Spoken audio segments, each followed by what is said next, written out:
Penuntun Saat Teduh Sinode Gereja Kristen Jakarta, Rabu 19 Juli 2023. Judul renungan, Diselamatkan dari Kegelapan. Diambil dari kitab Efesus 2 ayat 1-5. Semuanya adalah kasih karunia. Kamu dahulu sudah mati karena pelanggaran-pelanggaran dan dosa-dosamu.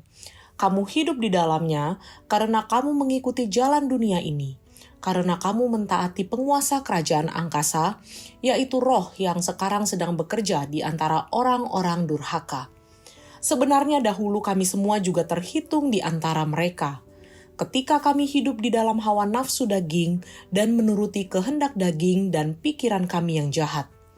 Pada dasarnya, kami adalah orang-orang yang harus dimurkai, sama seperti mereka yang lain. Tetapi Allah yang kaya dengan rahmat, oleh karena kasih-Nya yang besar, yang dilimpahkannya kepada kita, telah menghidupkan kita bersama-sama dengan Kristus, sekalipun kita telah mati oleh kesalahan-kesalahan kita, oleh kasih karunia, kamu diselamatkan. Ada seorang kolektor benda-benda kuno yang sedang mencari benda berharga di dasar laut. Setelah berjam-jam menyelam, dia belum mendapatkan apa-apa. Saat dia mulai lelah dan ingin berhenti, tiba-tiba dia melihat suatu benda yang cukup menarik perhatian. Setelah didekati, ternyata benda tersebut adalah sebuah katana tua, pedang yang dipakai oleh pendekar Jepang di masa lalu. Karena cukup lama di dasar laut, katana itu penuh dengan karat dan beberapa cangkang makhluk laut menempel padanya. Kolektor tersebut sedikit kecewa dan hampir saja membuang katana itu. Tetapi karena dia belum mendapatkan apa-apa hari itu, dia memutuskan untuk membawa katana itu pulang dengan harapan bisa mengambil bagian yang tersisa padanya. Ketika sang kolektor membersihkan katana itu, beberapa kali pun dia hampir membuangnya karena kondisi katana tersebut sangat parah. Namun, karena beberapa pertimbangan, dia tetap bersabar sampai akhirnya katana tersebut sepenuhnya bersih dan layak dikoleksi. Gambaran kerusakan manusia akibat dosa dalam Alkitab lebih parah dari kondisi katana ini. Seorang teolog bernama Edwin H. Palmer menggambarkan kerusakan manusia dalam dosa seperti seseorang yang tergeletak di dalam palung laut di Kepulauan Marina.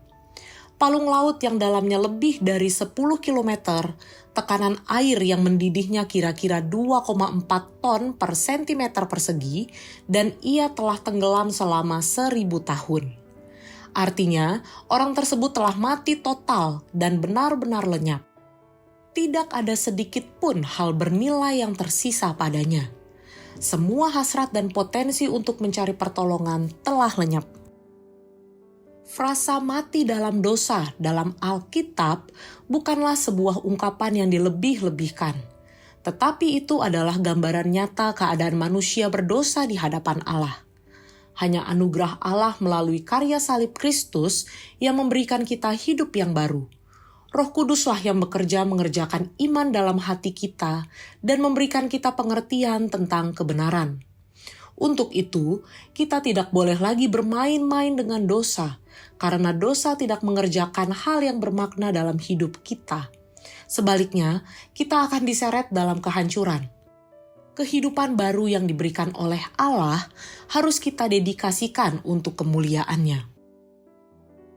Tuhan telah menyelamatkan kita dari kegelapan. Kita harus tinggal dalam kebenaran untuk menikmati kesempurnaan karya-Nya. Terpujilah nama Tuhan.